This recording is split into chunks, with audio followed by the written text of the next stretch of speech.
All right, welcome back to the Hennhouse podcast. This is Tyler Henn, your host. This is episode 6, and today we are here with Logan Lewis. Welcome, Logan. Thank you, sir. Thank you for having me. Yeah, you own and run Hammerhead Creations. Go ahead and just let everyone know a little bit about what you got going on over there. Yeah, man. Hammerhead Creations. And first of all, thank you for having me. I Yeah, appreciate thanks your for coming time. on. Hammerhead Creations is a kind of a creative marketing company that I started, when I was working a 9 to 5 and hated my life every day. So I was like, I'm going to just do some fun things outside of work, and totally accepted that they would never become the full-time job. And they have, thankfully. But yeah, so web design, social media management, podcasting as well. I'm sure we'll dive deep into that later. A little bit of SEO here, some email marketing here, newsletters. I cover a few different boards, but the main three, the main like pillars, if you will, I would say are social media, website design, and podcasting. Okay, very cool. I was curious, where did you get the idea for the name Hammerhead?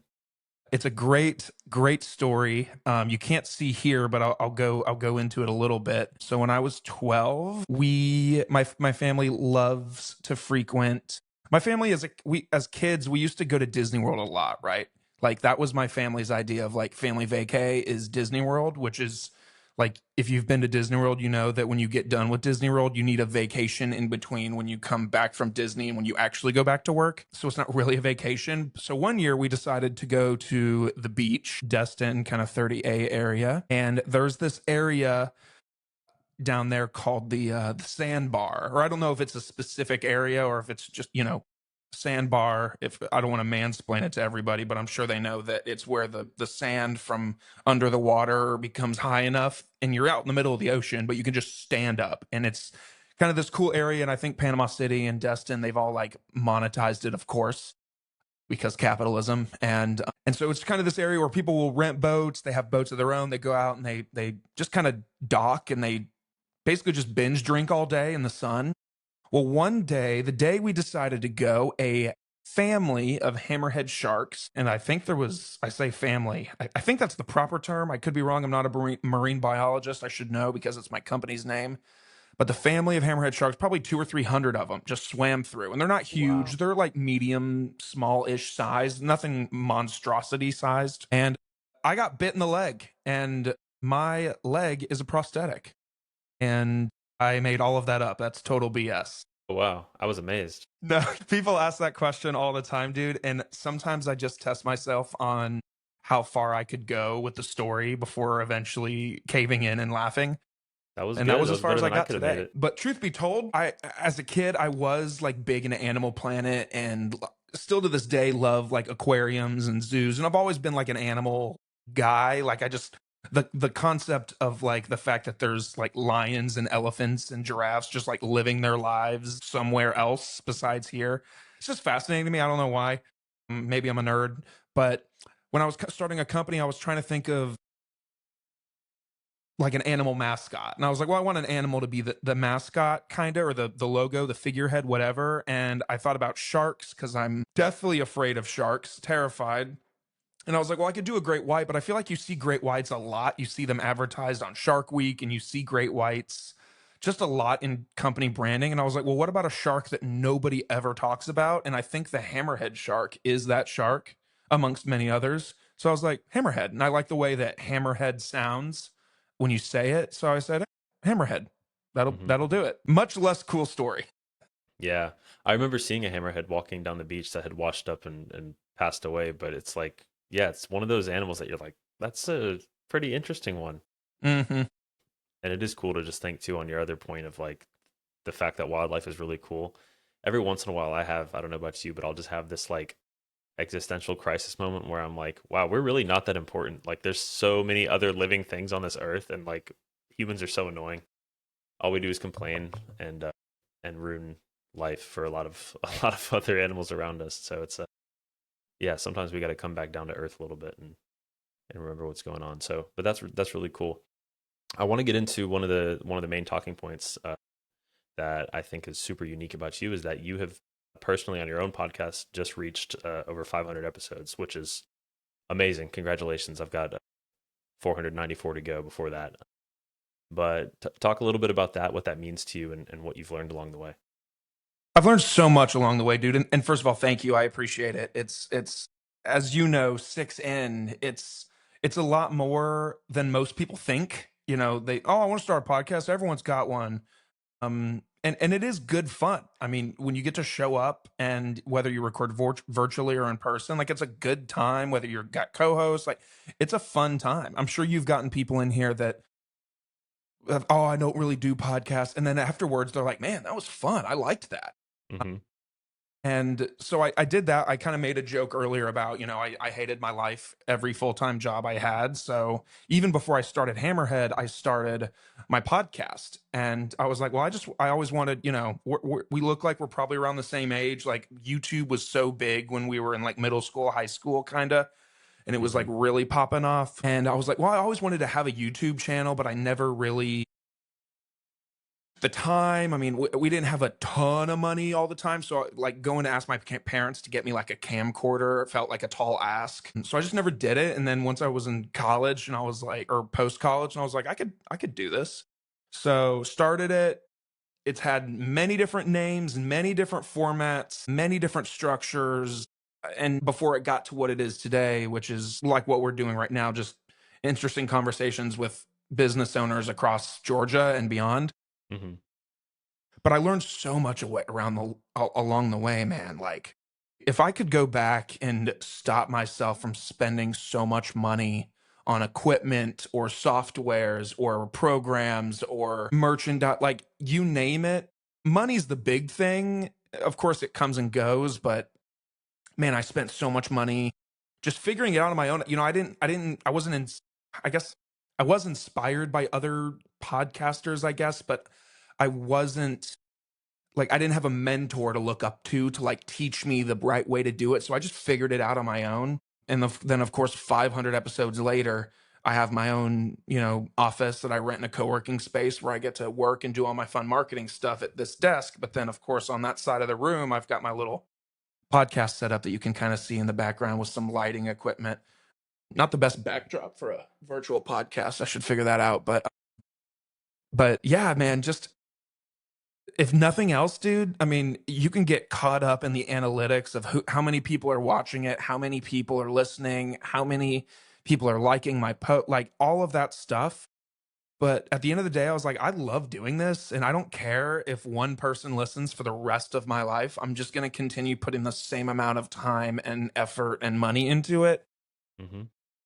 And then just that consistency of I'm going to do one a week or I'm going to release one a week and that's it. And now I'm at the point where you said it, I think before we started recording, like back this summer, I went I went a little crazy when I got this studio. This is a pretty fresh thing for me. And I recorded like 30 episodes in the month of May. And Mm-hmm. so now I've got I was just looking at my release dates before we got on here and I've got episodes recorded out to like mid-October. And so like Wow. anything I record now, I'm just like, "Hey, I know it's July, but this is going to drop in November. How do you feel Mm-hmm. about that?" And people are like, "Ooh." And I'm like, "Yeah, I know. I suck." So, it's just a matter of that consistency. And I'm so backlogged, like we were just saying, that I'm releasing 2 a week, sometimes three. This week I'm releasing two, next week is two, most weeks is two, but every once in a while a third comes out because I'm like, I have so many Mm-hmm. backlogged, dude, that I want to get out so bad. And if I waited a week, dude, I'd be done through March of next year. Like I just can't do that to the guests. Like I don't care, but I can't do that to the guests. Like Mm-hmm. especially if they're on to promote something or like any kind of anything. Like I've got so many, and sorry I ramble so much, but No, you you're good. I asked love what it. I've learned. Just the consistency helps, man. I mean, like the 500 number is a big one because like you think like, whoa, like again, we said it before we started, but most people don't get past like episode 10 or whatever. So the fact that I've hit 500 still is a shock to me. I'm like, oh God, like I've done this for so long Mm-hmm. and it's a blast. I love it so much. That's awesome. And I think the barrier of entry is so low. And I know like a problem that I had when I was thinking about starting it was like, well, I need like the best microphone ever, and I need like an IMAX cinematic camera so that everything looks nice. It's like I ended up just buying a webcam that I think it looks pretty good. And my wife actually already had a podcast, so I stole one of her extra microphones, and here we are. a little bit of sound processing on OBS, and then just plug it in and go. And then I know we talked a little bit about Riverside before this too. It's like, I don't remember if it's $20 or $40 a month, and it like basically edits everything for you, and it will like cut parts out, and it helps you schedule it. It makes the shorts for you.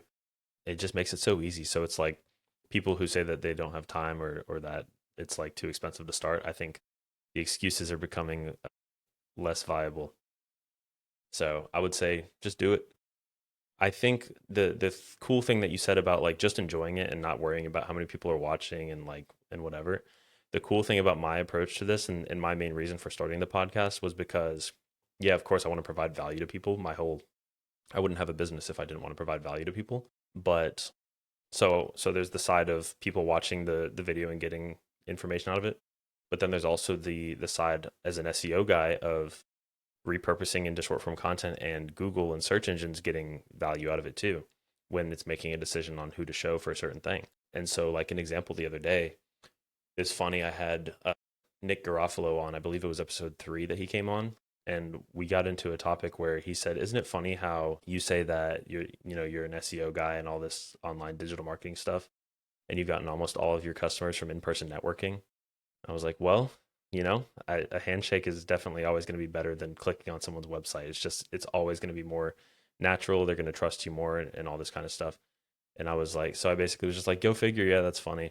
And then, like 45 minutes after we got off that podcast, I had a guy call me, and, I was, I talked to him for a little bit. He was, making sure that I did what he thought I did and all this stuff. And I was like, how'd you find me, by the way? And he's like, oh, I asked ChatGPT. I told ChatGPT what I need, and it said that you were the best person in Georgia for it. And I was like, well, that means that I'm good at what I do. So that I thought that was pretty cool. And so all that is to say that the content that I put out can also influence AI, can also influence Google for search results. And we're also seeing that, like, I don't know if it's 4 out of 10 or 6 out of 10 results on average when you Google something now are UGC. So whether that be LinkedIn, Medium, Reddit, it's a lot of Reddit, and I think YouTube is the most clicked website in search results now. And so getting the right title, getting the right video description, and all that kind of stuff, that's all basically keywords too. And so you can have your videos and your posts and anything showing up for the things that you're talking about, and that's just casting a wider and wider net and creating that bigger web of relevance for your entity and whatever you're talking about or offering or doing on your podcast. Yeah, I completely agree with all of that. Yeah. Would you say that you're having people reach out to you through your podcast? Yeah, dude, that's I love talking about that because first of all, touching on like you get a lot of your podcast guests or clients through in-person networking, but Sorry, I'll clarify. I get most of my agency clients through in-person networking. okay, heard. Yeah. Mm-hmm. And I feel like if I were to break it down and look at all of the ones all the folks that I've helped over the years, I feel like that's true for me too. However, the podcast has kind of turned into, but I never intended it to, because of like going back to like I'm doing it because I love it. Doing it with these business owners, and I afterwards I've always done this thing where a lot of the times people know me from the podcast. Like I'll be at networking events, and usually like, after doing 500 of them, someone in the room has been on it, and they'll be like, "Oh yeah, that's Logan. He's the podcast guy." And so I'll have them on, and then I've always done like an ad read, and maybe you should do this too, for my own business without saying that it's my business. And then afterwards, like we'll finish recording, and they'll be like, "Hey, who was that Hammerhead thing you mentioned?" And I was like, "Oh, that's actually me." And so then I just spent the last hour, hour and a half, 2 hours even maybe, getting to know this person and figuring them out and learning about their business. And so then I'm a voice that they trust. And they're like, oh, well, we should meet next week for coffee and chat a little bit more about the other thing you do because I might need some help. So it's like kind of done that. It's not like that for every guest. If it was, I don't know, I'd probably be on a yacht somewhere, but but it just kind of has worked out that way, and I'm very thankful for that, but it Mm-hmm. was never the intention. Yeah. But hey, I'm not complaining. Right. That's so funny you said that, because I was watching. I listen to a lot of Alex Hormozy's stuff. He's a great kind of all around business guru with a lot of great ideas and a lot of answers. And I can't remember the name of the guy whose podcast he was on, but they were talking about basically how he was using his podcast as a means of getting more clients for his thing, because he started the podcast as a way to, get clients. But then he was reading ads for other companies on his podcast. And Hormozy was like, why don't you do your own ad read on your podcast so that people know like what, because people wouldn't know. And so it kind of goes right back into what you were just saying is like, and I'm gonna probably try to record something for my own thing soon here too. Is like, if you need SEO, I do SEO, and it'll be a little prettier than that, but just something to get something out there about what I'm doing, and asking people to subscribe and like and all that kind of stuff too. Is like a couple ad reads for myself because nobody's sponsoring 14 subscribers and 6 episodes. Understandably, I'm not doing that for that anyway. But yeah, it's an interesting concept. You're like, why would you not do your own ad read? What's the worst that can happen? People skip it. Yeah. So I think it's interesting. What do you think podcasting has taught you about people in particular? Man, that's a great question. I think I'll do a couple points. I think a lot of people, and this is going to sound negative, but it isn't. A lot of people have a lot to say. And that's also what I think has kept pushing me, even looking at analytics some days. And you're like, man, you could get reeled down about, oh man, I've done 500 of these and only X amount of people. But I think that people people have a lot to say and their stories are all so valuable, and I've learned and applied several different things to my own life, both personal and business, because of things that I've heard, I don't know, roofers or musicians or comedians talk about. Like things that don't even apply to me. I've taken that mindset and applied it somewhere to improve some facet of my life. Like it's just insane. And whether it's my podcast or not, like I get that a lot from other shows that I listen to, like crazy enough, love him or hate him, but like I was listening to a Joe Rogan episode that featured Jelly Roll, right? And Jelly Roll, we Hmm. all know, has gone through this crazy weight loss transformation. Yeah. And sure, there might be some extra things involved with it, some shots, some pills, I don't know, but whether that is true or not, he said that Joe was like, man, you've lost like 300 pounds since I've last seen you. And he was like, well, I started by walking 1 mile a day. That's how I started. And then I got motivated to do other things, go to the gym, start putting on muscle. But I started by walking 1 mile a day. And I listened to that back before Christmas of last year. And I was like, a mile a day. And at that time, I was at my heaviest I've ever been. I was sitting right around 280. Like I was a lot heavier than I am now. And I was like, a mile a day, like that wouldn't take long. So I like walked a mile just to see how long it would take. And it was like 19 minutes. And I was like, Hmm. I could do my 19 minutes a day. And so we're recording this, late July. I've not missed a mile a day in 2026 yet. And I've lost 50 pounds because of something I heard Jelly Roll say in a podcast. Like, how many other people heard that and transformed their lives by walking a mile a day? How many other wildly obese people out there, like he used to be, made a change in their life because they heard him say that? And like, I wasn't wildly obese, but I just, you know, I took that and I ran with it. And I've gotten that from people locally too, not just celebrities, not just famous people, but people will say, oh, well, you need to, invest more time researching this or look at that, or, you really should value your time, pour back into your own cup. We were talking about the video game thing earlier. Hmm. Like, and so I've taken these things and just applied them to myself. And I've actually become I think I'm a better person because of the podcast in a weird Hmm. way. Like, because I've just learned so much. So I think people have a lot to say. But then on the other hand, I think that most people love talking about themselves. Most people, like I'll hit people up to do the podcast, as I'm sure you have, and they'll say, "Well, I don't love talking about myself. I try to just work and keep my head down and not really gloat or talk about my journey." Like, but then once you ask the right question, people Hmm. will just go on and on and on. And I love them for it. Like an episode that I tell myself walking in, like, this might be 30 minutes because a lot of mine are longer form, Yeah. 1, 2 hours, or even longer sometimes.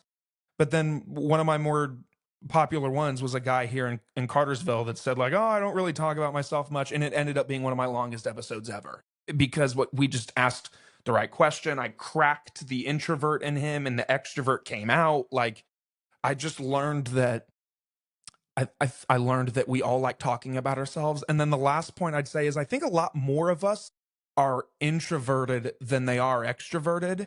We all just Hmm. put on a face when we go to the networking events or we go to the luncheons or the chamber meetings or whatever it is. I think a lot of us are really introverted, but we just learned how to be extroverted because that's how we're going to get business and ultimately survive. So Hmm. again, sorry for the ramble, but I No, that's think great. that's what I've I learned think, over the years, I think. yeah, I would probably label myself as that kind of person too, which is I think another reason for me starting this podcast. And one thing that I don't want to like do public speaking in particular, but I would like to do like in some of my smaller networking groups, like a you don't know what you don't know kind of thing for like people think that SEO is like adding alt text to an image. And it's like that's like the bare minimum. That's like step -1. And when you explain to somebody like what topical authority is and like what page rank is and how all these things work, and they're like, so SEO is this thing that I didn't even know existed. Okay, got it. And then just like busting myths and stuff. I wanna be able to do that kind of stuff.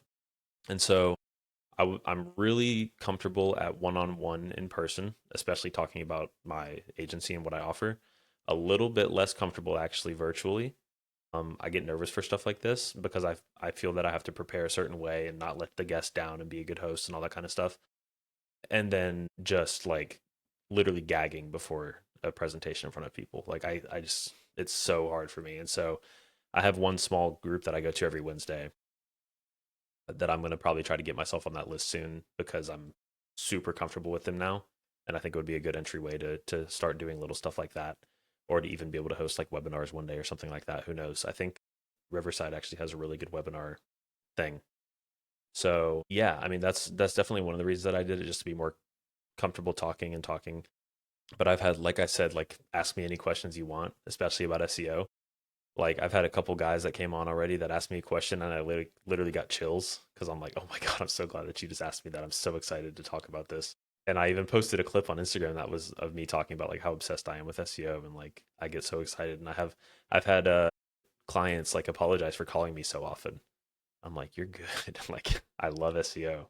Like so, yeah. I think just in general, just yeah, being able to learn and talk from people, and like you said, being able to take or even spin off a concept from someone else from a different walk of life where you can use that and then change your own life. Which congratulations on the weight loss, by the way.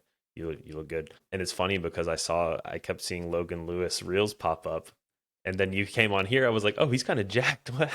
No, the dude, this I am trust me. Trust me. So Well, thank you too. And yeah.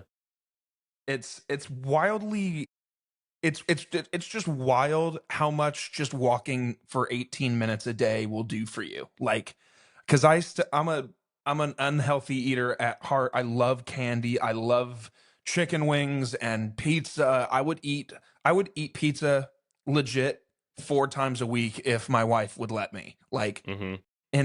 and I have sure I've maybe cut back on like drinking as much soda as I do. Now I'll drink like a poppy or something a little more Mm-hmm. healthy than soda or more water or anything.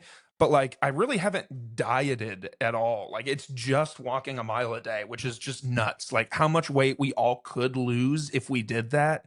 It's it's truly incredible to see.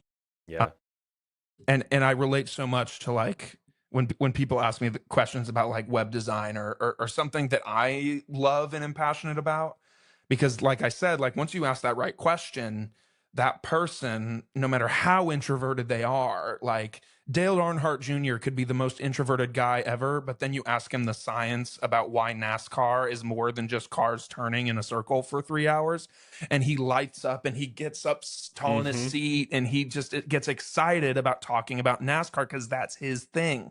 Mm-hmm. And once you have people in here or on your show as well, like You see the light in them when you ask them about something that they're passionate about talking about. Because so much of networking is stuff that it might apply to you, it might not apply. You know, they always teach these lessons or they have these speakers, and half the time it doesn't apply to you. So you're not excited about it. But the moment that someone brings up SEO or even something as simple as alt text or, you know, whatever, or page URLs or stuff like that, like, then like across the room, Tyler's like getting excited because he wants to participate in the conversation because he knows his stuff. Like it's fascinating the how many of us, I'd say, if I had, not all 500 of my episodes are one-on-one with a business owner, but let's just say all 500 of them are.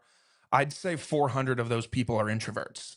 Like Hmm. it's insane how many of us want to go home at the end of the day and not talk to anybody because we're just these introverts at heart. But we have to flip that switch here and there. Hmm.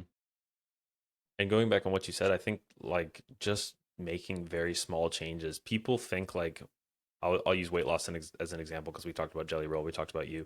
People think that you have to like you can never have pizza again, and you have to run a half marathon every day, and you have to like do whatever else, drink a gallon of water a day, do all these things, and like you just said, all you did basically was maybe I'm sure maybe you were a little bit more conscious about what you were eating and walking a mile a day. And it goes back to the same thing. It's like the barrier of entry for most changes, meaningful changes in your life, are actually pretty low. That's not to say that you're going to be Cristiano Ronaldo walking a mile a day, but you can go from one thing to a much better situation just by making one small change and then adding things in as you go so that it's not like a world rocker. Um, and so, yeah, I think that's something that a lot of people could benefit from hearing is like you don't need to make 100 changes at once. You can make one change a week and change your life like completely. So yeah, I think that's a really cool reminder for people. Amen, dude. Amen. Yeah. So you do web design, you do a little bit of social media management. What kind of social media management are you doing? So I've always marketed myself, at least in person, because I'm horrible at marketing myself online. I have always said I need to hire another me to be my social media guy because I'm my best self when, like you said, when I'm one on one with someone talking, but and advertising myself that way. And even then, my wife is a better advertiser for my business than I am. Like when we meet people and people ask me a good question, and I'm just like, well, and she's like, when he does blah blah blah blah blah, and I'm like, man, we need to get you out of your job so you can just follow me around. And in, of course, typical podcast fashion, I absolutely forgot what you just asked me. What exactly are you doing for social media management? Yes, thank you. I've always marketed myself to the business owner who is posting just to post. Like they're, you know, we'll use roofing as an example because we used it a couple times, and I know that you used to be up in that world. Hmm. So, you know, a lot of roofing companies, they'll just like post pictures of a roof because they feel like, oh man, it's been 6 months since my last post. I should post something. And then they forget about it again for 2 months. And then they do it again. And it's like, let me do it so you don't have to. Let me stress about it so that you can focus on roofing because that's Hmm. your thing. You are a roofer.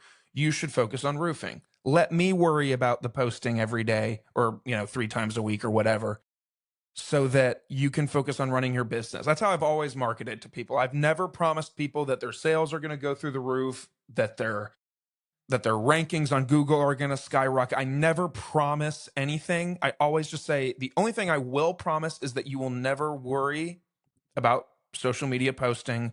You won't stress about being consistent because I'll be consistent for you. Whether it's once a week, because if you're posting once a week and you choose once a week to do it, you're at least doing it once a week. Like you're consistent. That's better than doing it once a week and then dropping off for 3 months and then Hmm. doing it again and then dropping off. So with social, I do my best to just help people be consistent. Hmm. Of course, if you get a bunch of leads and sales and new business from social media, that's awesome. High five. We'll go to dinner and celebrate. Like your sales are through the roof. They're better than they've ever been. Fantastic. But I never promise it. I just say you're going to be more consistent after working with me. Like Hmm. it's That's simple. What are the main platforms that you would recommend like a small business to create? Of course it of course it depends. I'm a huge champion, of course, of Facebook and Instagram. Although Facebook is something I feel like most people, well, I'll back up actually before I say that. I feel like most people should have a business Facebook because most people, if not all, are on Facebook. But then I'll sit with people every once in a while and I'll be like, I don't know if it makes sense for you to have an Instagram. Like because of what their business is, you think about who their target audience is, right? Like I had a conversation with someone yesterday and I asked her, "Who are your customers googling? What are your clients looking for when they ultimately find your website or your business?" And she said, "I don't know." And I was like, "That's an issue. You need to know who that is." Hmm. And so like her business in particular, her client base is moms that are, that have children with special needs, right? And so I think about my mom and my wife's mom and my best friend's mom. All of them live on Facebook all day, every day. If they're not working, like my mom's stay at home mom, like she's on Facebook all the time. Hmm. So if she's going to see a business, she's not going to see it on LinkedIn. She's not going to see it on TikTok. She's not going to see it I say on Twitter or whatever. She's going to see it on Facebook. So of course I champion Facebook and Instagram, but I have a client that only posts on LinkedIn, and Hmm. because his business is shooting for that corporate, more higher tier type client base because he's a coach and he's like, I just want to coach to corporations. I'm like, well, then LinkedIn's your guy. Hmm. I do believe it's important to post on all of the platforms, but it's just a matter of what kind of content you're putting on them. You can't always use the same content. Like if I posted the same thing that I posted on Instagram that I post on LinkedIn, like it needs to be changed and altered for LinkedIn. Like it's not always like one size fits all. Hmm. You know that as good as anybody with SEO and the web design stuff that you do, that you Yeah, can't just use a template and recycle and reuse it for every customer or client that you work with. It's just not going to work. definitely. Yeah, I'm like for my strategy right now, it's been very easy because I have a lot of short form content being created that can be repurposed a lot of ways. So I can take the summary, I can take the transcript of this podcast and use it to generate text content. So that I'm actually posting on average 3 times a day right now across Instagram, Facebook, LinkedIn, Threads, Blue Sky, which I don't know if anyone uses Blue Sky, but it was an option. So I was like, oh, well, let's make a Blue Sky. X, and I think Pinterest. I'm not posting on Pinterest. I have a client I'm doing Pinterest for. So maybe, no, it is 8 platforms. YouTube Shorts, and I think I'm missing another one. But basically, what I do is any of them that accept a video, I post a video, and then I take the transcript and say, like, okay, let's make 14 posts that are short form, some longer, and then some that are under 280 characters, so that they meet the Twitter X max character limit, which is that's not a lot of characters to be able to get a point across. It's kind of interesting. And then I schedule all those out. So basically, on Sundays, Sunday is usually my day to schedule out for that week. I don't post any short form content on Sundays. I let the podcast kind of do its thing from noon until the end of the day, and then I start posting short form Mondays at 10. And so that's what I'm doing right now. And one thing that I saw that I'm curious if you have any take on this is that scheduled posting gets penalized over manual posting. Have you had any experience with that? Dude, I love that you brought that up because that's something that I've been, I don't want to say fighting, but I'll just keep using my podcast as a perfect example. So I use a social media scheduler for that and every other client I work with. And so Hmm. I would, batch the content, schedule it out. And I just noticed that when I post via the scheduler, it feels like it gets less views and engagement than it would if I just did it manually. And I don't know if you do, and if you don't, and anyone listening, I certainly recommend following him. The creator of Instagram. I don't know his name, Adam something off the top of my Hmm. head, but he does these Q&As all the time. Like at least maybe once a week, he'll have people slide up on his Instagram story and ask questions. And a lot of them are will I get penalized if I do this? Like, is my content being blacklisted for that? Am I doing, and he answers the questions.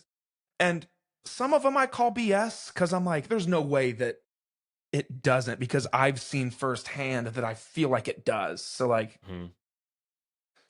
what I do now is I'll cross post my podcast stuff on the platforms I'm not as passionate about. Like I'll post the clip on TikTok and Threads and LinkedIn, because I'm not really searching or I don't really get business from those platforms. I'd love to, but I just don't as of yet.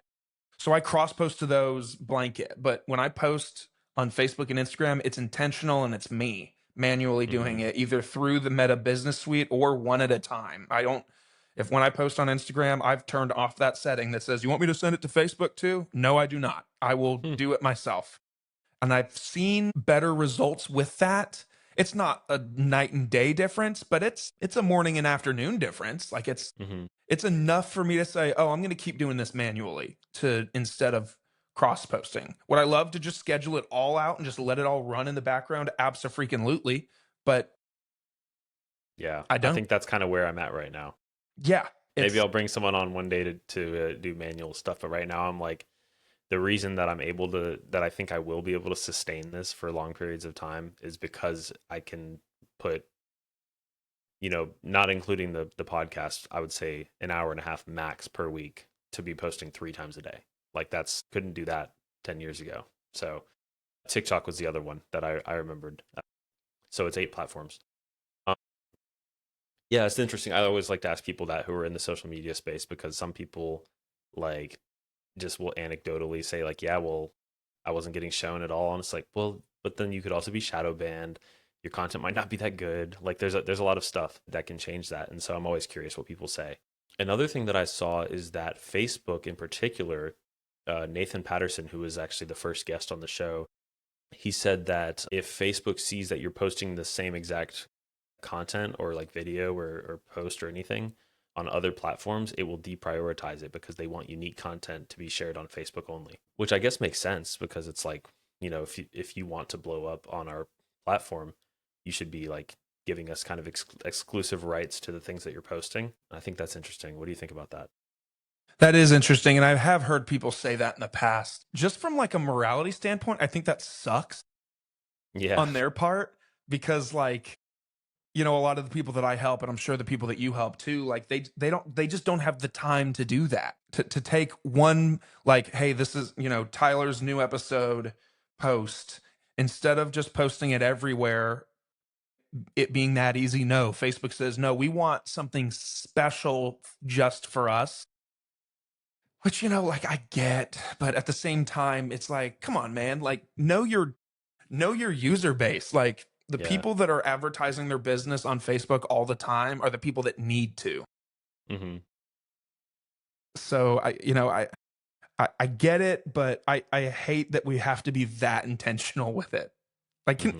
everything else in business is so hard. Why can't we have one win? Like why can't one thing be easy? But none of it is. Like it's Yeah. the worst.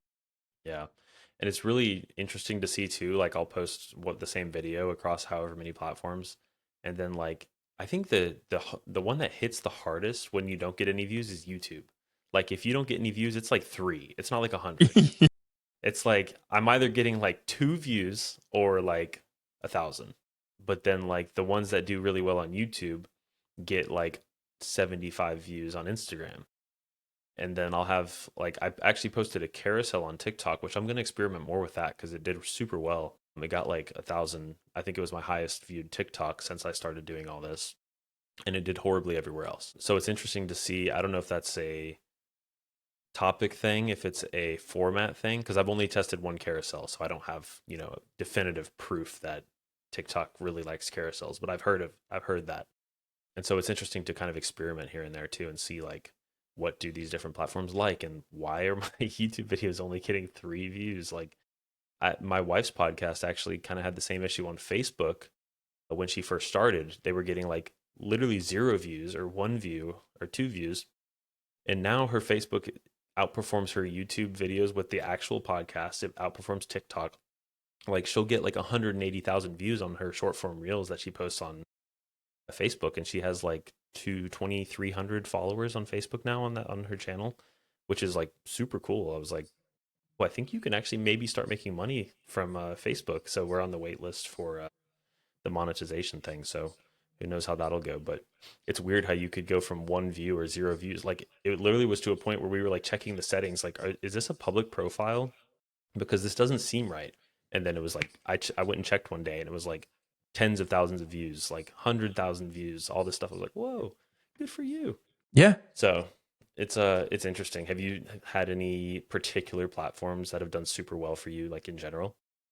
It's so random, dude. I think I should know this, but I'd say like in 2024, my YouTube shorts went nuts. Like there was one that I got like 15,000 views on that I was like, whoa. And I didn't do anything to the title or the description, nothing. Like I didn't do anything special, but just that video that day, I guess, just decided to pop off. So, like, I went through a phase where YouTube shorts were really kicking butt. I go through phases on Instagram where I get really good views and engagement, but it's so here and there. And I try not to get deep into the analytics because I will let it affect me. And I will Yeah. then, I don't know about you, dude, but with like business, like if I get an idea in my head that something's not good, I'll spend the next like 4 days like redesigning all of my processes.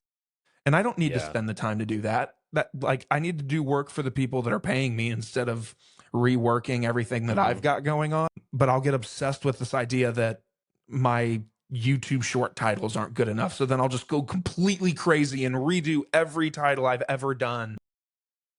Hmm. And instead of just applying that mindset going forward, I'll be like, well, if I'm going to do it going forward, I want it to be consistent. So I'll just do it. It's exhausting. Yeah. I Too think for much, dude. me, so I don't know what scheduling thing you said that you've used. I use Metricool. It's really Okay. good. And I think just it's all about how you frame it, right? Because you can do that, and I'm the same way where I'm like, when I was first learning SEO, I would like post a whole website up, and then like 4 days later, be like, I'm not rank one. Oh my god, I got to rebuild the whole thing. Like I didn't do it right, and then you realize that it's like literally takes years and years, and you actually have to have a good product. You actually have to be a good company and all this stuff. But the way that I try to frame it is like, okay, did I get some impressions? Did I get some interactions? Okay, the hour was well spent. 1 hour a week for what is it, 20? I would say on average 21 posts a week. If I'm getting even, I think I've gotten like 40,000 impressions this month on all my stuff, which I'm like, okay, I'll take it. That's cool. I think that's worth an hour. And an hour is probably on the high side. It probably takes me less time than that. And so I would say that's worth it. For me, Now, if it was, yeah, go ahead. I was just gonna say, for me, like if I look at the analytics on any given platform, and as long as I see that little green arrow that says it's going up, I'm like, cool, good, great. But if I Yeah. see that red arrow that says like things are going down, I'm like, okay, something needs to be done here. But Hmm. that's the mindset I've been in lately of like, okay, things are looking up. As long as things are looking up, I'm cool with it. Could it be better? Absolutely. But I can't get hyper focused on could it be better because everything could always be better. Everything Hmm. could be better. But it's a matter of someone hit me with this expression recently and I can't forget it. And I try to use it every day, but some days are better than others. But they said, like as a business owner or a marketer in general, like we juggle a lot of balls and some of those balls are rubber and they will bounce and you don't have to put as much effort and time and energy into those rubber balls, but some of those balls are glass and we need to divert a lot of our attention to those glass balls because if they fall and they shatter, it might be it. So like Hmm. it's a matter of just prioritizing, I think. Like, do I need to spend 8 hours redoing my entire website because it could be better? No. Is it doing Yeah. fine? Yes. Like, I'll chime in too and say that no, you don't.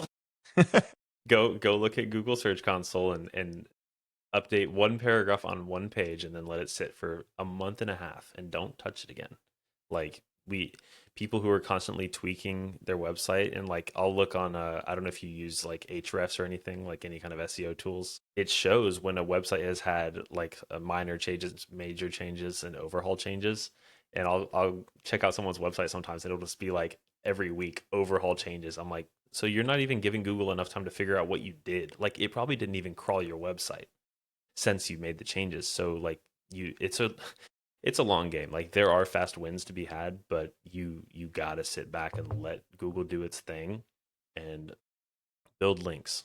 If you're not ranking, spend your time building trust signals, not rewriting all your content once a week because you just it's not good. That's not going to help. Okay, so cool. So we talked about social media. I did want to ask because you said that your kind of promise with social media is that people won't have to worry about posting and being consistent. And I wanted to ask, as Hammerhead Creative, what is your promise to a customer? Are we promising that kind of no need to worry, or are you promising like an increase in revenue, an increase in impressions? Does that make sense? Yeah, I typically, I say I don't promise much. I do promise that, or not promise, but I just say like, listen, you will be more consistent, and because of that, your views and impressions they will be up. Because if you look at your Facebook stats with a company, like I just started working with a company that posted like once a week, like they posted once a week consistently for like 4 weeks, and then they drop off the face of the earth for like 3 months. And I was like, the first few months we work together, everything will be skyrocketed. Like the Facebook impressions will be up like 4,000% or whatever because you guys were never posting anything. And when Yeah. you were, like, you would do it for spurts and then you would disappear. So obviously once you start working with someone like you or me, like things are going to be pretty steady growing there for a minute because you were doing nothing. So typically I'm able to not eat my words and I'm like, oh phew, like things were consistently going there for a good long time. So I typically, for lack of a better word, do promise that, but I really try to hone in. It's gonna sound kind of weird. I really try to hone in on their emotion because every business owner knows they need to be on social media in some capacity, but Joe Blow's roofing company, Joe doesn't have time to do it. Like, and when Hmm. he does do it, it's half-assed. The the picture might be blurry. It's not doing anything for him. There's no thought with the caption. It's just like, call us for your roofing needs. And it's like, Hmm. that's not doing anything for you, dude. Like, you're just at that point, it's just noise and people will scroll right past it. Like, it's not good. So Yeah. And I try to tell people too, like you can be out in the field, and this is inconvenient for people, but like when I'm one of my main other mantras that I said that I'm trying to push right now is just do more to let people know who you are and what you do. And so a great way to do that, and I have definitive proof that this works. Film a quick video. Like if you're Joe Blow's Roofing and you're on a roof and you're checking out and you found a broken shingle, get out your phone. It can literally be a Samsung Galaxy One. Like it doesn't matter. Film your face and say, "Hey, I'm Joe at Joe Blow's Roofing. I'm on this roof. We just found this broken shingle. Here's what storm damage looks like. We're gonna get this homeowner taken care of. Call us if you need help." I had a one of my roof. I work with two roofing companies right now. I had one of them at a recent roof replacement ask the homeowner to come outside and just say, "Hey, I'm so and so with so and so roofing. We're replacing this roof in Dallas, Georgia. This is how's the day going?" Ask the customer. He's like, "Oh, it's going good. Okay, cool." That was the video. And it got like 6 times the impressions of any picture that I had posted on that account in the last ever. And so I think that those little short form videos are huge because people, we need our dopamine, right? So you want to watch moving colors, not static colors. And so and it goes back to that barrier of entry. It's like, well, I don't have a full production crew. And I would almost argue that that works against you most of the time, where it's like if it looks like you're filming a commercial in every social media post, people are like, they're so professional. It's like kind of off to me. Like, this is Cobb County. Like, we're not in Buckhead. right.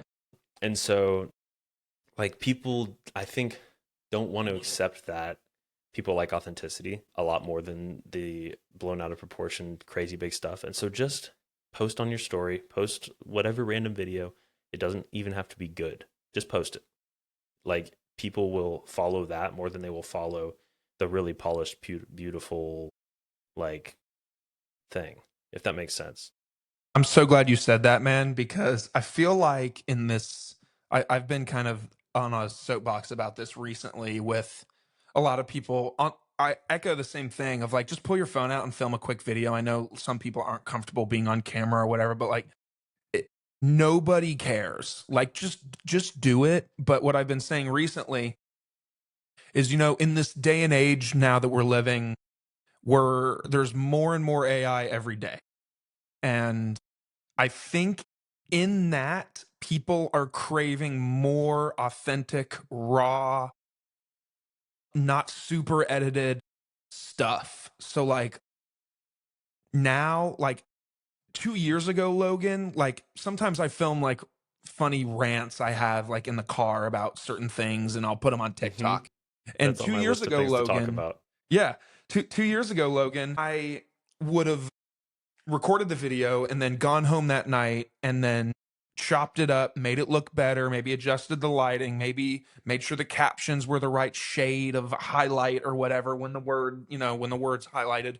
But now I'm like, screw it, dude. I'm recording it and I'm uploading it. I don't think twice about the caption. I do a couple hashtags that I think might work and then I just post it. And those videos get way more engagement than a lot of my podcast clips do. And Hmm. it's like, I think people are really valuing that raw content. I mean, there is a time and a place for like, if you're a roofer and you want to really highlight this massive job you just finished, and it's like, look what we did, and you've got these crazy graphics and stuff. I think there's a time and a place for that. But Hmm. on the day-to-day thing, like I'm good friends with a real estate agent that's just crushing it both in real estate, but then her social media, she's just authentic and raw. She films it, no makeup. Like she'll just say, guys, this is what I'm dealing with right now. And it gets crazy engagement. And I ask her sometimes, I'm like, what's the secret? And she's like, just post it. Just Hmm. film it and post it. And then something that someone has said to me recently, I want to get your take on this too from the social media standpoint is anything that you would put on your story, because I used to do that, is I would film these rant videos, kind of just me on my story, and people slid up all the time, just post this to the feed, bro, record this as a video, post it to the feed, because stories get decent interactions, but if you want real stuff, you should put it on your feed if you want people to see it for real, because a lot of people don't even look at the damn stories because we Yeah. follow so many people. If you post your story at 8 a.m. and then nothing the rest of the day, no one's going to see it because that's at the very, very, very end of their story list. So, Hmm. do you have any thoughts on that? Yeah, I'm not a big story posting guy, either personally or for business stuff, but I have heard recently people saying like young people like watching the stories, and that's a good place to do it. So that's actually, now that you said it, I may start messing with some stuff like that because instinctively, me as a person, when I go on Instagram, I start pressing all the little circles really fast and see what everyone's doing. I'm like, whoa, cool. But I never like when I'm out doing something. I'm not a big personal social media poster anyway. I post like once every New Year's Eve on like how awesome my year was and how much more awesome next year's gonna be, and then like wedding anniversaries. So like yesterday was my second year wedding anniversary. So I did my nice big post and showed all the cool stuff we did and all that kind of stuff and did the mushy gushy love note and all that kind of stuff. But other than that, I really don't post that much on my own stuff. I actually was collaborating with my Hennhouse posts for a little bit, but then that was like extra manual labor having to go on there and invite myself. So I was like, nah, I'm not going to do that. I just have everything scheduled for now. But no, back to what you were saying about stories, I do think that it's worth trying. And you can even, so would you say that you would be posting unique content to stories as a like and unique content to the feed, or would you be posting things on the feed and then put it on your story? It's a great question. I don't think, again, it's like a one size fits all for Hmm. everybody, but like, I, a lot of the times, ooh, you know what I've started doing recently actually is I have unchecked that button, especially on Instagram and Facebook. Like, do you want us to cross post to the other platform? I turn that off, but there's an option there that says like, do you want to share this post to your story? Like automatically. I do that now every time.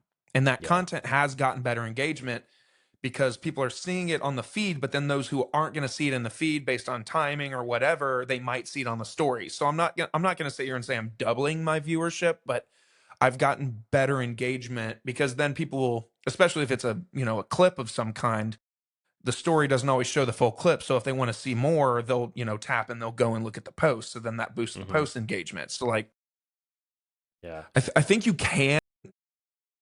reuse and recycle stuff on the feed and the stories. But then I also know I have a client that's like, we don't want anything shared to the story. We want unique content on the stories alone Hmm. besides the feed. So like it just, everyone's got their, the processes and their opinions about it. So Yeah, but then I think too, like what as I was asking you that question, I remember that you said things that you would instinctively not normally post to your story, post those things on your feed instead. And so there's also, I think, that kind of angle where it's like showing that day in the life. I'm walking down the street, I'm doing this thing, I'm heading to this appointment, whatever. That's the time to film. And that's, I think that is the stuff that people like on their feed too. I agree. And so, and it all just goes back to do more, just do more to let people know what you got. And that's kind of I've developed that, and I've been telling people that kind of off of a mix of Nathan Patterson, who was the first guest on the show. He says that there's only two ways to grow a business: you do more, you do different, or you do more and different. A combination of the two. And so, do more, and then it's another thing that Hormozy, not to talk about Hormozy for an hour and a half, but it's one thing that he talks about a lot is like people are like, well, I'm not getting customers. And he's like, well, how are you telling people about what you do? And they're like, well, we like, comment on Facebook posts sometimes. He's like, okay, like you got to get out there. Like you have to. Like if you're a roofing company and you're struggling to get roofs and you're not knocking on doors, you need to go knock 200 doors a day and you will be a millionaire. Like it's that cut and dry. Yeah. And Facts. so it's just getting out there and in whatever way that you can post. I mean, that post on Facebook comments, that's awesome. Like people that actually works. I think that's how we met. And so I'm not discrediting any of those, but it's like if you're posting on one comment per day when you could be posting on 25 in 25 different groups, then it's like just scale everything up, do more. So I like to hammer that into people's heads where it's like I think people like to make themselves feel like they're doing enough sometimes and they're not even scratching the surface of what they could be doing. And so I like to remind people of that. Amen, dude. Can I ask you something? I thought, Please. oh God, did I lose it? Dang it, I lost it, dude. That is the story of my life, the ADHD. If I don't write something down the moment I think about it, it's gone. Maybe it'll come back to me, but It'll come sorry. back. I'm very ADHD too, so we'll make it through this. I wanted to go back to, so I know we kind of talked about your goals of your business, and I kind of wanted to. This is my 20 minutes later rebuttal, or not rebuttal, but my promise to my clients. And so I have a really good example actually from this morning. I met with a potential client in this initial meeting. I had talked to them in February, and they weren't ready, and then they said they were ready to talk again. So we talked this morning. And I always run live scans on like, okay, here's where you're at. And they were in like 148th place for their niche, for their area. And I basically said like, they were like, so what exactly would you do for us? I explained them the very technical stuff, but I was like, my promise to you is that you will not be 148th place for long. Does that mean you'll be first place in 3 months? Probably not. Like I can't promise that to people because that's just not realistic. There are other businesses within that same niche who have just been around for a lot longer and just are trusted more by Google. And that's the unfortunate reality. But I can guarantee that I can get you not 148th very fast. And I do think that it's nice. I think the reason that a lot of marketing agencies have so much churn is because expectations aren't set realistically up front, where they're like, dude, like it's always a marketing bro. And you're like, bro, you work with me, we're gonna change your life and like all this stuff. Yeah. And it's like it's not like that's not really how it is. But as long as you're demonstrating that you're making strides in the right direction and you're able to show that with like actual data of like here's where we were, here's where we are now. And so that's like what I send all my customers every month. It's like here's where we started, here's where we were last month, here's where we are now. Here's what I'm going to do about it. Whether the result has been in a good way or in a bad way, here's how I'm going to make it better, or here's how I'm going to make it even better.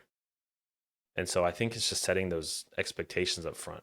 It's not like I don't like the idea of promising someone that you're going to take them from 6 to 7 figures. It's because they have to do a lot of work themselves too. Yep. Like I can't run your business for you. I can tell you to do more, but you actually have to go do more, you know?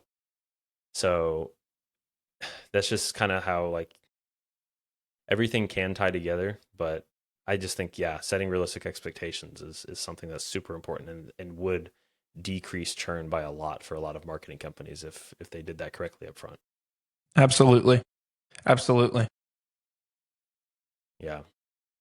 Let's see, what else do I have on here? I have something on here.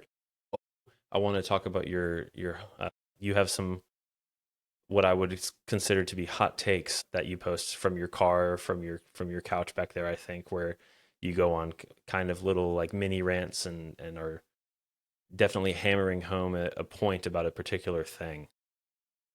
Is that on purpose for to get a lot of impressions and views? Is that how you are as a person? Can you just kind of speak a little bit to how those came to be? That's a really fun question. There's no purpose behind them. I'll say that first and foremost. Like I just like, you know, maybe there's an angle that you could maybe pinch me at and say like, "Oh, he's just trying to make relatable content." And maybe that is because I feel like a lot of the things that annoy me or piss me off also piss other people off. And I hate to say it, but it's true. We all know it. Negativity gets clicks. People like listening to people bitch and then complain. Sorry for the French. People like to hear people's rants about this, that, and the other. Funny enough, way back in the day, I used to do this like on my Snapchat story. Like I worked in a grocery store part time when I was in school, and I would get on my lunch break and I would just rant about the customers and like how they treated me or like stupid questions they would ask. And like I would just or things that they would assume. And I'd just be like, "Are you nuts?" And I would just get in my car and rant about them on Snapchat. And it became like a thing. People were like, "You need to do a YouTube channel where you complain about things. Like, this would be so cool. Like, you should do this."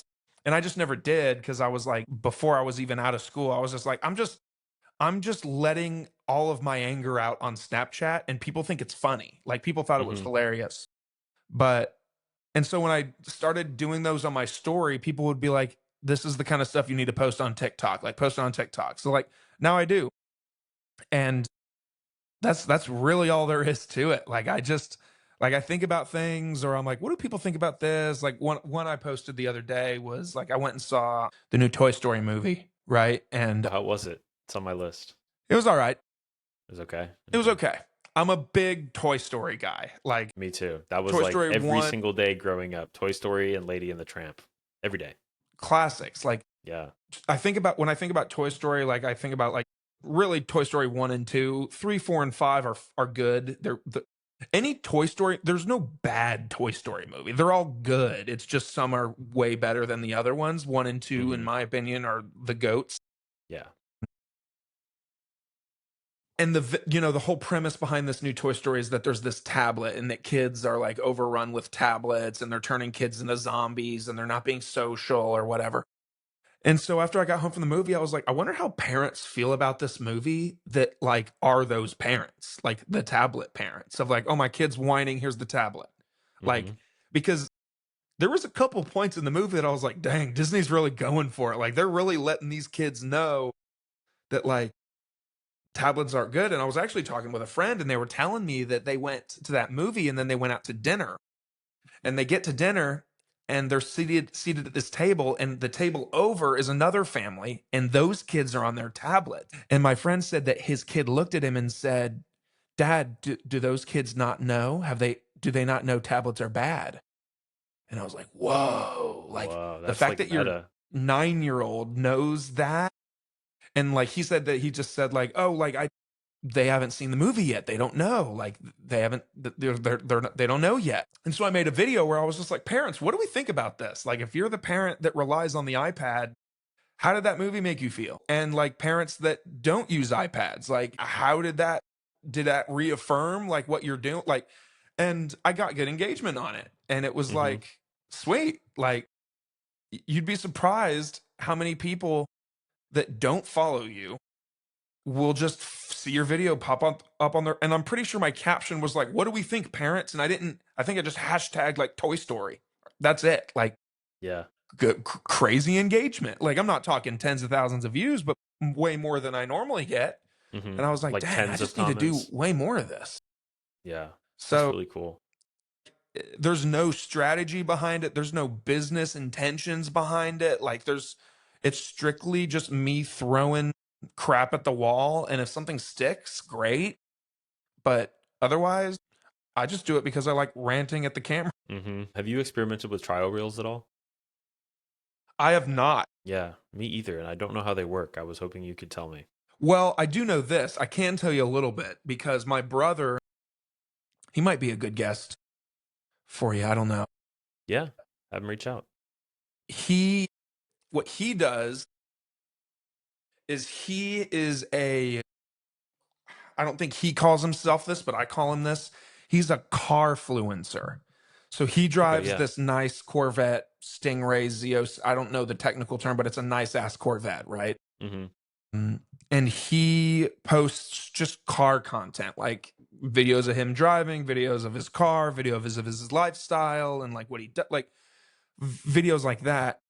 And what he'll do is he records like, or he at one time every week on a Sunday night, I think he like batch posts 2 trial reels, like 20 videos. And trial reels decides the ones that are worthy and posts the ones that are worthy. Mm-hmm. Like I think it's an Instagram algorithm that decides, okay, this video is hitting with this audience, but it like doesn't show up on your feed or nothing. Like it's, or I'm sorry, Right, like your profile grid. Like it doesn't right. show up until Instagram decides we want to post this video, so they post it. And then the other ones that just are duds, they don't post them. So And it doesn't get shown to your followers, I think is the main thing. yes, correct. Yeah. And so I've So it's thought about interesting. like, okay, like for me, like when I do a podcast episode, I usually make 1 or 2 clips and then post those regardless. And I'm like, well, okay, well, what if I batch made 10 clips and, did the trial reel thing and let the ones pop off that are supposed to pop off? But I don't know the science yet. I haven't done too much research. It's something I want to do, but again, it's like, okay, well, if I do 10 reels and I have to spend X more time making doing whatever. Mm-hmm. I actually remember what I was going to ask you earlier, and it kind of goes along the same thing. So you mentioned like the collaborate thing, like you collaborate with Mm-hmm. yourself or your personal page, or you used to, and then you stopped. I know people don't care about this as much, but my Instagram, my personal Logan Instagram is also my business page. Mm-hmm. My podcast has its own account, its own separate feed, like its thing. But like from Hammerhead creation standpoint, everything that's associated with Hammerhead, I've always just posted on mine. Or I'm sorry, I'm not speaking correctly. I used to have a Hammerhead Instagram account, but it would always be like the people I help, an afterthought. And so I have another social media marketing friend who she said, why don't you just ditch the business Instagram and post everything from your business on your personal? But then I look at my feed or my profile grid, dude, and like all of this the stuff about my life that I actually care about sharing, like the memories and the anniversaries and the birthdays and the cool things that I've done over the years, just get buried by podcast and business content. So I'm like, okay, do I stop collaborating so much? Do I create the Hammerhead Instagram account again and redo it and batch the content out like you're doing? Like, do you have any opinions on like it's absolutely necessary, Logan, for you to have a separate page? Or because in my head, it's like, okay, I start the Hammerhead page and it's fresh. It might have 10 followers for a while. Mm-hmm. I have Yeah. over 1,000. More people are going to see it. Why would I go to that trouble? You know what I'm saying? Mm-hmm. And that's kind of why I was collaborating, was just to get more views, because more views plus more interactions equals they're going to show it to more people. Like you'll notice if you ever post a TikTok and it gets like 20 likes pretty quick, you're probably going to get a couple thousand views at least. And then as people stop interacting, they stop showing it. I guess my answer to you would be it depends on what you want your personal brand to embody. If you want to let Hammerhead creative clients into that world of like, oh, here's me and my wife on a picnic at the beach, and like, this is who I am, this is who's doing your social media, then I would just put it all on one. The reason that I made a separate one really was from an SEO standpoint of how many accounts can I make with a link to my website that sends traffic to my website, just so that Google can understand that I'm legit. Like I have a Threads account that I post on all the time. I have Instagram, Facebook, TikTok, YouTube, all these things, and all roads are pointing to my website where I actually serve people. And so mine was more just from creating, enlarging that entity of Hennhouse Digital Growth Studio from that standpoint. But you are kind of challenging my belief as well because I don't really have a problem with showing everyone what I'm doing on my personal. Like I actually like doing that. And I do like I'll still share stuff on my story sometimes here and there, or like if I put out a new website, I'll definitely put it on like my personal Facebook and just be like, "Hey, everyone, look like how good I am at making websites." Because it's cool and people appreciate it. Like when your grandparents like it, you're like, "Yes, Yeah. proud of me." But Yeah. that would kind of be my answer. Just like how do you want to be viewed as Logan Lewis, and how do you want to be viewed as Hammerhead Creative? And if you feel that those two brands are cohesive, then just stay on Logan Lewis. I was really hoping, Tyler, that you would tell me, "Oh, dude, make a separate thing," because then I'll be like, "Okay," and because like, dude, I'm the kind of guy that like you tell me to do it, like that's the only affirmation I need. Because Yeah. I had this conversation with my wife the other night, and I was like, "Am I doing too much on my personal?" Because I'm like, I don't care. Like, I want people to be like, "This is the guy who's helping me." Like, a lot of the people I've said over the years, a lot of the people that end up working with me, it's because they like me. Like, because you exist, my 7 other digital marketing friends exist, like, and then the millions others out there. Anyone could hire an agency or a solopreneur or any marketing business to help them with their company. But I think a lot of people work with me because they like me, and that's not to come from an ego thing. It's just so I don't care to have those things intermingled, but I'm getting to the Hmm. point of like, I feel like it's too business. It's too much business and not enough Logan. Hmm. And I don't want, in a weird way, this is going to sound deeper than it actually is meant to be, but like, I don't want to get lost in the business. I still want Logan to have a voice and Logan to have a presence rather than Hmm. just the business. And to your point, like, it's another link that links back to my website. So, like, Hmm. would it be the worst for the account to just sit there and not do anything, but it still has a link? Like, who knows? But Yeah. Not really. yeah, I thought so. It active anything gets rewarded. So like one thing that Google really likes for local SEO is Yelp. And like I would never go on Yelp and look up like best restaurant near me or something like that. But Google loves it for some reason, just because it's a high authority review website. So like having consistent reviews, and I'll make another point in a second, is a really big trust factor. Now, on like a Google business profile, Google rewards frequency of reviews a lot more than it does quantity of reviews, total quantity. So if you have like 30 reviews and you're getting 2 a week, you're going to, all other things being equal, eventually probably be outranking someone with 1,000 reviews who hasn't gotten one in 6 months. Because Google wants to know that you're active, that you're actually doing stuff. Like if you're actually uploading photos to your Google business profile, if you're making posts like at least once a week, stuff like that. If your Google business profile is like completely filled out, which a lot of people don't realize that there's isn't, because when you go and create a Google business profile and you put the name and the address and all that stuff for the first time, it only asks you like a third of the questions. And then you click create and it says verify, do your verification video, and you send it off and you're approved, and you never touch it again. You're like, yep, I have a Google business profile. I'm good. But if you go in there and click, it asks you what languages you speak. It asks you what kind of parking you have at your facility. And so there's all these questions that it asks. And it's better to answer, no, I don't speak Afrikaans. No, I don't speak Vietnamese, than to not answer it at all, because it shows Google that you took the time to actually read every question and answer every question.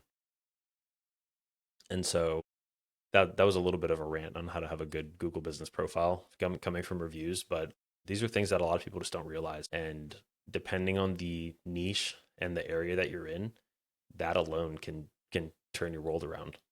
Yeah, I'm glad you said that too, because a handful of people that I've helped with their, I'm not a Google expert. I don't claim to be, but people will be like, I'll do their website and I'll help them with a logo or whatever. And then the last thing they'll throw at me is like, oh, can you help me like spruce up my Google business profile? And I'm like, sure. So I log in and look at it. And exactly as you say, they filled out their phone number, their business, and their name, and their logo is there, and nothing else is there. Do Mm-hmm. you have handicap parking? Do you have this? Do you support, LGBTQ or whatever? It Mm-hmm. asks for that. Like, and I'm just like, this is the bare minimum here. Like, you didn't even have the bare. I mean, you technically had the bare minimum to get one established, but even if you, like you said, like even if you go through and ask those questions, like that's doing something for you more than you think. Mm-hmm. Yeah. And then another mistake, just to kind of, I guess we can kind of dive into this because there's some cool stuff here. A lot of people will add one category and like three services when they create the profile. And then it's like, okay, now Google thinks you do three things. And so I do think that there's a happy medium. So with most of my clients, I try to get 4 to 5 total categories. So one primary category and then 3 to 4 secondary categories. And then 30 total services with like location specific descriptions that talk about the keywords and all that stuff. And then those get categorized under the relevant category. So 30 total, not 30 per category. And then when I'm actually doing SEO for local companies, I make a page for every single one of those categories and services on the website. Because when you upload changes on Google and it says like, please give us 10-15 minutes where to verify this, it's checking your website to see like, okay, is this true? Can we find any information on this website that says that it's true? And so I'll give a roofing company example because I was in roofing. It's very easy for me to talk about roofing. A very big one in Georgia is like, okay, if you're a roofing company in Marietta, then you should know that like the north slope of the roof gets a bunch of algae on it because there's a bunch of trees around your house because it's humid all year and all this stuff. So write about that. Don't just write like, yeah, if your roof is broken, we will take the old roof off and put a new roof on. Like, wow, if you're a roofing company, good job. Like every roofing company does that. So being able to talk about not only the service that you provide, but where you provide it and why the way that you provide it in that area is better than everyone else. Does that make sense? It makes perfect sense. Yeah. So yeah, and that's really what my main offering is, and that's how I would get somebody from 148th place to not that. And it happens very fast when you do your Google business profile right. I love that. Yeah. I love that So you're so passionate about that stuff because with doing social media and doing website design, I think a lot of people assume I'm also an SEO expert. And again, just like Google, I don't claim to be. Like, I will help you with the bare minimums, but if we want to do some deep ass stuff, like we need to get someone else involved. mhm. So now I know somebody. So look at that. Yeah, let me know. I will, because I get asked a lot. Yeah.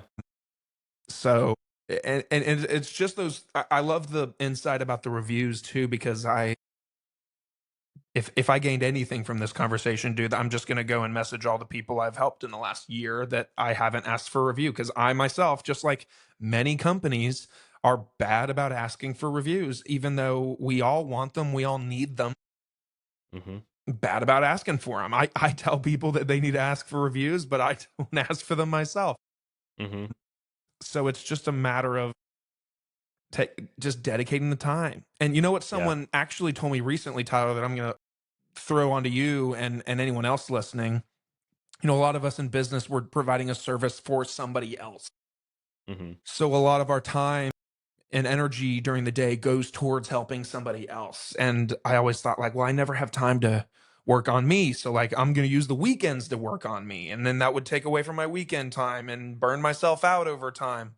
So, what I've started doing recently, and it's really helped, is I just spend the first hour of my day every day working on just me. Mhm. Even if a client calls me at 8 p.m. the night before and is just like, this is pronto, this needs to happen tomorrow. Okay, yeah, absolutely. I used to like wake up, get in front of the computer, do it right away. I do not. Mhm. Everything will be okay. I spend the first hour, unless it's like, hey, I need this out by 8 a.m. That's different. But it's like, hey, this needs to happen tomorrow. Post about this tomorrow. Okay. But I'm still going to spend that first hour of my day working on all things Hammerhead or podcast or future endeavors or anything else that I want to explore or break down for me. And so now my first hour of the day tomorrow is going to be is asking for those reviews because it's There you important. go. Yeah. And people will leave them. Like if you have provided them value, they will leave it. And a fun little stat, because I like percentage stuff. If you ask in person, like right after a service has been provided, so it's a little harder for us like web SEO guys because we're not always in person. But let's say like a chiropractor, like if you go to the chiropractor and get your back cracked and you feel amazing, like your back was hurting, you went in there, got adjusted, and you're like, oh, I feel so much better. And they're like, awesome. Can you just like scan this really quick? It helps us so much. Like, what are the chances you're going to say no? Nah, dude, Very I'm low, good. right? Like the No, I'll odd. see you. Yeah, see you next week. Like, that's going to be really awkward. It's like a 90, probably 95% conversion rate on asking in person right after a positive experience has been had. And as That's soon as they amazing. walk out the door and you text them, it's like 30 or 40%. So you may have to send a couple texts to some people because they say, like, yep, I'll do it right now. And then they like are busy. And I don't know why they said that they would do it right now because they weren't going to do it right now. And like I could literally show you screenshots of like ex customers of like from when I was selling roofs of me texting them like 8 times. Like, hey, I hope everything's good. I'm really sorry to ask you for the ninth time, but like, can you just do this real quick? I'd really appreciate it. And they finally do it. Like, and you just make it like a thing of like, I need that review. So, and they'll do it. It just gets harder the further out you get and the further away from them you get. So, I like in person, but it's yeah, I mean, taking any time at all, like if you're not asking, it's definitely not going to happen, right? It's 0% conversion rate. So good for you. Yeah, that's cool. I like that. When I first started and like started getting busy and or like started feeling like a real like businessman and like I have my own thing and I'm working for myself, I would like get out of bed at 9:30 if someone texted me. Then I was like, no, I should probably stop doing that. That's like not good for my home life. Yeah, for real, dude. Like Yeah. we all we all should get to go home from work at some point. Mhm. And yeah, it's every day's not perfect. Like tonight, I'll probably start thinking about these reviews and maybe start texting a few people that I know I can text because a lot of my clients and I we text back and forth, not super duper formal on a lot of Mhm. things. Like we just text back and forth. So I'll be like, "Hey, Mhm. could you leave a review?" Like I'll Yeah. probably do that. But like that's something that I don't have to do. Like Mhm. and it is for me. So like I should want to do that. But we all at the end of the day deserve unless it's a red hot emergency and someone's like, Tyler, my website's down. We need something going down. Like something has to happen. Yeah, I'm gonna get on the computer at 8 o'clock at Yeah. night and I figure it still do out. those. But Yeah. Definitely. but something that again, when it all goes back to those balls, man, the glass balls or the rubber balls. It's like, Mhm. is this a glass ball or is this a rubber ball? Can I address this in Mhm. the morning? It's not a Yeah. conversation you have with them because, of course, they want it done right now, Mhm. but it could happen in the morning. Yeah. Yeah, sometimes it's a lead ball and it's falling on your head, right? So on the topic, since you are taking action on the reviews, which is really cool, I will tell you make sure that you send the right link because a lot of people will send a link for that looks like they're asking for reviews, but then it just sends you to the profile, and then you're like, what is this? I don't. How do I leave a review? And then they leave, and then they get annoyed the next time you ask them. So if you go on your phone, it's hard to. I don't even know if it's possible to find that link, but if you go on your computer to your Google Business profile, there is a button that says "Ask for reviews." And right there's a QR code and a link. So you can just like email yourself that link, get it on your phone, and then you can text it to people super easily to where it's like literally it pops up with the stars and the text box and it's like make it as frictionless as possible for people. Because And that's people just won't kind do of it. like a no, they won't. They'll leave. Yeah. I had one of my clients the other day was like, is there like a link that goes straight to the reviews? Because I've got people who are like frustrated. I'm like, yeah, dude, sorry, I thought you knew that. So I'm I'm telling people. But yeah, it's funny like we were talking about, staying up late or like fixing big problems. I was like fixing problems that weren't that big of a deal because I like felt like I was like a hero, like oh my clients need me. I gotta like go do this right now. But then it's like when you really think about what's going on, where they're like, oh, can you like change what this banner says? You're like, oh, they'll be fine. I can do that after me time in the morning. So that's a good Exactly. I think a good reminder for all business owners too is like if it's not a lead ball falling on your head, even if it's a glass ball, it's probably okay. Like it can probably wait till the morning. Amen. So yeah, I think that's really cool. I wanted to ask you too, are you posting, because I think I saw on your website that you have audio podcasts. Are you doing the videos on YouTube as well? Yeah, I publish it audio wise across all of the places, and then I've got I've got a YouTube channel as well that I post the episodes on there as well. Okay, cool. I want to get into what are you using Riverside or are you using something else? Yep, I You are use using Riverside Riverside? for my top to bottom everything. Sweet. What is the spread, do you think, of like views or impressions for each platform? Because I haven't set up like what is it, iHeartRadio and is it Deezer or something like that? Yeah. I'm only on YouTube, Spotify, and Apple Podcasts right now, and I was curious if you think it's worth signing those other two up. Well, to use your word, it's just more link. And that's Mm-hmm. mainly why I did it. Like, I really only did it because Riverside was like, hey, we could get you to sign up with Amazon and this other one and iHeartRadio. And I was like, surely it's not that simple. And yeah, it's that simple. Yeah. So I did it. I don't even know where to look for the analytics for those platforms. I don't care. Mm-hmm. I just wanted more presence. And even if that was on Okay. platforms that I never dump into, people use them. I in fact I used to say this thing, dude, in my and it created an awkward interaction because in my intro I used to say like, "Hey, if you're new here, thank you. Make sure if you were sent this link by the guest or a friend, make sure you subscribe on Apple and Spotify and YouTube and maybe one of those other weird ones." Like the Stitcher or the SoundCloud or the other Mm-hmm. one-off ones that people use. And the guest was like, "Hey, I use one of those." And I was like, "Shit." You're like, oh, cool. Now And I I got was to like, talk to you "Well, for two sorry, hours. no offense, but you don't use the three major podcast platforms that exist. So Right. so That's funny. sorry." But I don't know if I've seen like a consistent like difference in engagement. Mm-hmm. I think my best platform is Apple, which is Oh, nice. ironic because I think most people listen on Spotify, Mm-hmm. but because I think a lot of people hate Apple Music and Apple Podcasts and anything that Apple has to offer. I'm a nerd and I use Apple Music. I know I'm a weirdo. I know it. I know it. But oddly enough, when people ask for a link, I send them the Apple link.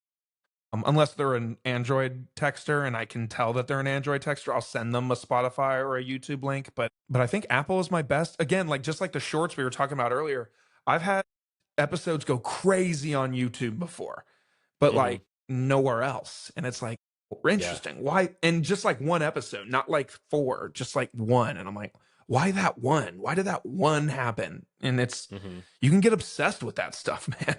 Yeah, definitely. And I had the other day too, I was looking at analytics on Riverside and it said like YouTube, however many views, Spotify, Apple, 0. And then other, it was like 115. And I was like, what is that? And so I don't know what that is either, but I guess maybe I'm getting views.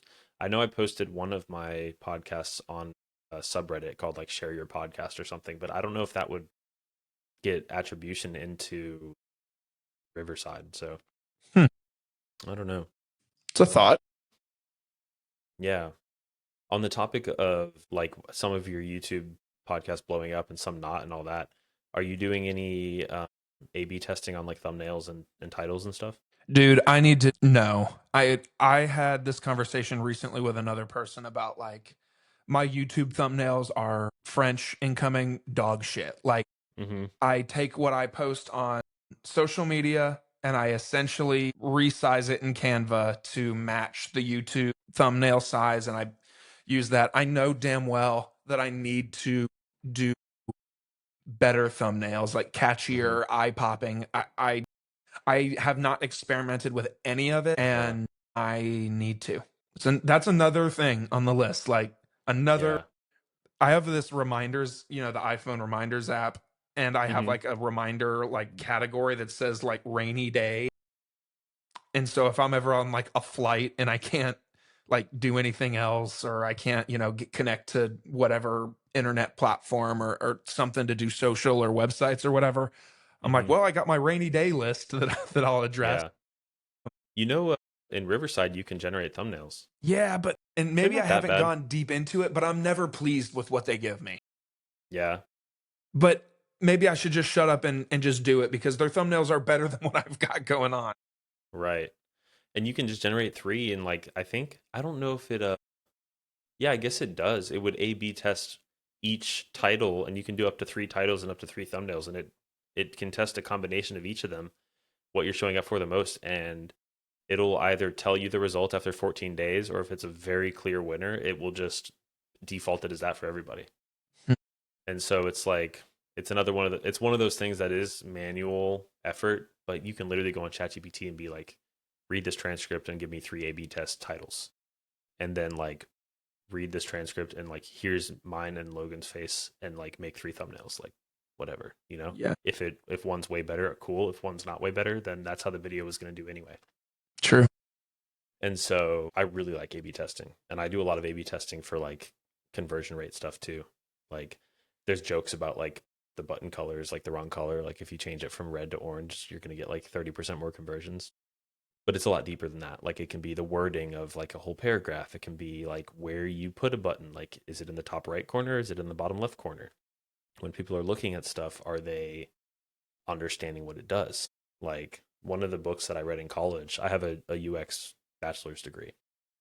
And one of the books that we had to read at KSU was called Don't Make Me Think by Stephen Krug. And it was like 200 pages. I don't think I read the whole thing because I got the gist after like 3 pages.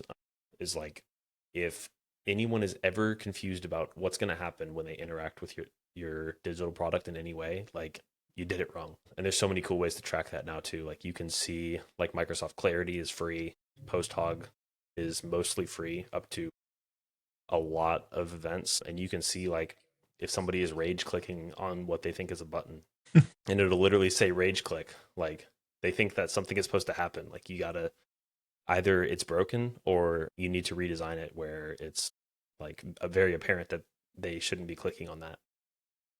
Hmm. And so I think like A/B testing in general, like both for something as simple as a YouTube title all the way into like the difference between you making money and not. Like I've seen cases where people have like are running meta ads and they're getting a ton of clicks, and everyone that's clicking is super qualified, and they go fill out the whole form, and then the submit button doesn't work. Hmm. So people are looking at their funnel and they're like, man, we're getting so many clicks. They're filling out the whole form and they're just not submitting it. It's like, well, the button doesn't work. So of course they're not Dang, submitting it. Like you're missing all these leads. dang. And so, there's all kinds of stuff that you can figure out now with attribution tracking and just tracking in general. Like on PostHog and Clarity, you can watch actual screen recordings of people interacting on your product, like the actual replay. So there's like no excuse not to be catching those things now. You can track so many events and all that kind of stuff. Hmm. So give it a shot. I will. Give Riverside another try. That can I, be two days out in your hour. yeah, I know, right? I will. I know what I'm doing tonight. Right. Um, you got anything else you want to talk about? I think we covered every base possible. I think we did. Yeah, I think that was pretty productive.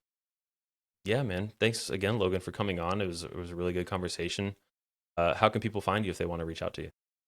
Yeah, if you wanna reach out, go to my website, hammerheadcreations.com, and we'll see if we can get you suiting up. And if you ask me about some deep SEO stuff, I'm gonna just send you right back to hen.house. And yeah, go to the website. You can email me directly, you can text or call me. I'm very casual. You can text me, call me if you have a question or a concern about something, follow on the socials.